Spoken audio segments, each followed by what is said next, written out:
Hi, Coach. As you play your first game at home, does anything change tactically for you after playing two games on the road? I think you can see in the two setups we went probably with an extra midfielder in the St. Louis game. Um, we're going to be offensive.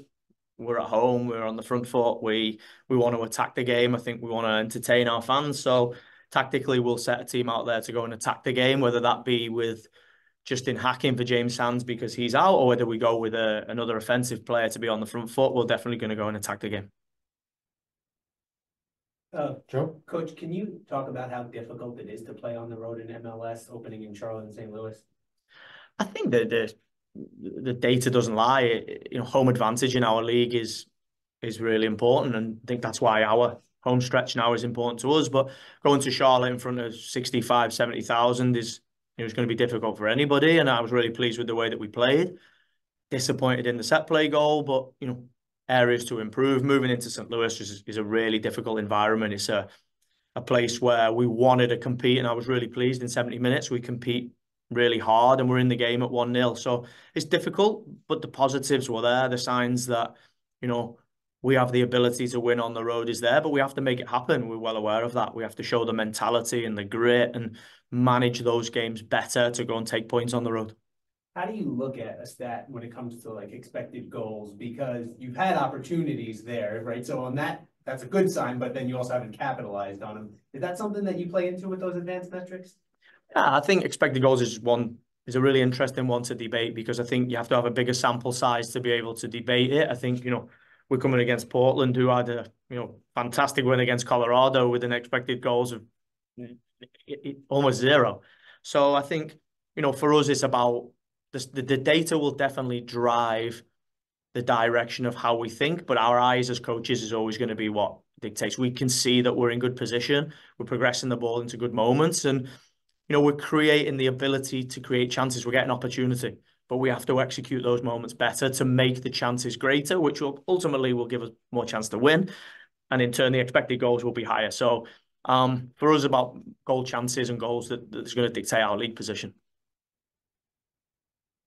Onto the Zoom, Javier. Hey Nick, Javier from City Boys. Question. So we talked to Brad Sims 2 days ago, and he mentioned last year the roster not being strong enough to compete, but feeling like this year it's really a stronger roster. When you look at this team, do you think this is like a championship caliber team and can go really far?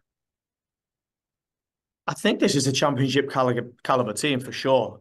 When it's a championship caliber team, when it has the ability to go fight, will be dictated to by how we develop and how quickly we develop. I think you can see, I said earlier on, the 2021 championship team wasn't developed in 2021. It was developed over many seasons of honing the likes of Alex Cayens, Anton Tinnerholm, Tati Castellano.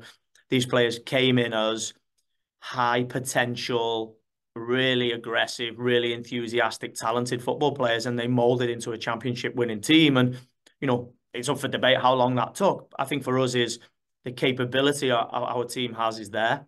The togetherness it has is there, and the potential it has is there. And, we want to accelerate that as quick as possible. We want to make sure this team starts winning football games, gets into a real consistent way of performing and picking up points, whether it be at home or on the road.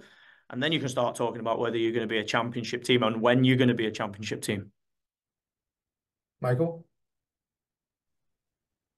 Nick, thanks for the time. Mike Ender from Blue City Radio.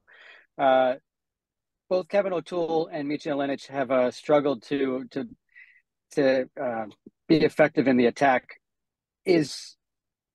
Are you looking at a different way to approach attacking to keep it so opposing teams don't put so much pressure on them and force them to be involved in the attack? Or are you just being patient, like you just talked about the development, and just saying, look, it'll happen, it'll come, just have, give them time? I definitely don't have patience. I want to win. So we are always looking at how we attack the game and how we can create goal chances. It's a huge focus of ours. We work at it every day, whether it be in the coaching room or whether it be on the training pitch. And I think the real benefit we have with this roster is that we have flexibility, whether we go with a Hannes Wolf and Santi Rodriguez in between the lines and push our fullbacks on really high, or whether we go with Julian Fernandez and Agustin Ojeda, Andres Jason, Malachi Jones, wingers really wide, and go 4-3-3 with Andres Pereira and Santi Rodriguez, Keaton Parks. You know, we have flexibility in this team. We can go 4-4-2 and play 2 strikers with wingers. So we're consistently talking about how we get the blend and balance right. I think the real pleasing part is that we are progressing the ball and getting into the moments, but you know, we all see it's really clear we have to execute the moments much better to create bigger goal chances. Cushing? Hi, Coach. You've spoken previously about the experience of playing at Yankee Stadium and how much you enjoy it. It's been a number of months now. How much have you missed that experience? Yeah, we're really excited to get back home at Yankee Stadium. I think, you know, we knew we were going to have 2 tough games on the road, and we now have 7 out of the next 9 in New York, which is for us, you know, a really exciting period. Starts with Portland at home at Yankee Stadium, and you know, we know the early parts of the game are going to be really important for us. We want to show our fans that we're on the front foot. We want to get the support behind us. We want to experience that real unique atmosphere at Yankee Stadium. And that starts with us as a team. That starts with us as football players and coaches, and the plan that we have and how we go execute that plan to make sure that we are playing a form of the game that our fans want to really get behind. Alec? Hey, Coach, Alec from Fiber Footy here. I just wanted to sort of ask you, moving into the game on Saturday, what are your expectations in terms of style of play and results?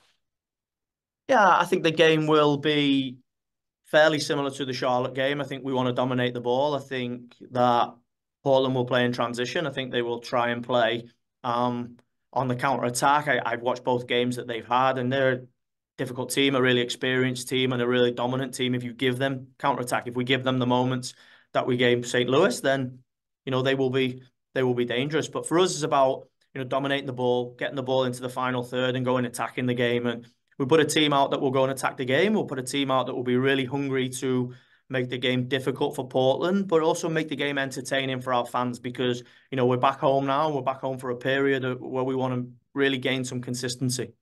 We're all taught they deserve an ounce. It's only worth it if you work for it. It's only worth it if you work for it. I won't stop till they hear me now. I won't stop till I wear the crown.